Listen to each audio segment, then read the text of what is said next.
Good afternoon and welcome to the Hexagon Update. I'm Kathy Park. I'm a reporter and weekend morning anchor for ABC 7 and News Channel 8, and I am fresh off work, up since 3 o'clock this morning, so it should make for a very interesting news update.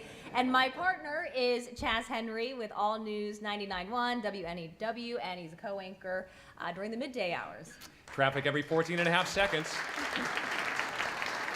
Let's start with some medical news. A doctor was reprimanded recently by the Maryland Medical Association. A patient claiming when he told the doctor he'd broken his leg in 2 places, the doctor recommended he not go back to those places.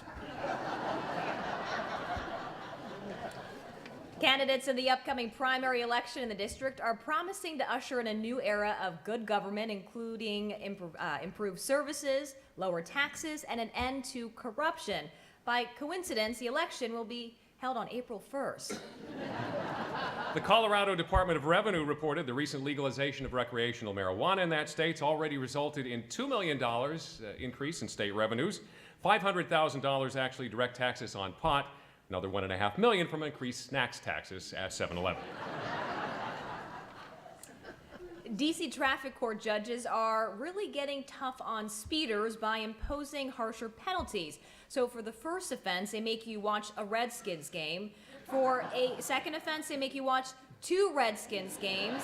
And for a third offense, they actually give you a season ticket. Lucky you. Toronto Mayor Rob Ford, upon learning that pop icon Justin Bieber had a recent run-in with the law in Florida, issued the following statement. He's Canadian, born in Toronto, is into booze and drugs, acts crazily. One day this kid's gonna be mayor. He's got the credentials. In religious news now, in a local house of worship, the following prayer was recently overheard. Dear God, in the past year you have taken away my favorite comedian, Jonathan Winters, my favorite TV actress, Jean Stapleton, and my favorite author, Tom Clancy. Just so you know, my favorite radio commentator is Rush Limbaugh. And in local entertainment news, community theater group The Arlington Players, TAP for short, has announced it will rival Hexagon by putting on its own shows to benefit local charities. TAP's first beneficiary is the DC Association of Dyslexic Persons. TAP's first show, Annie Get Your Nug, will open June 1st and run until May 19th. And finally, here are some items from our linguistics file.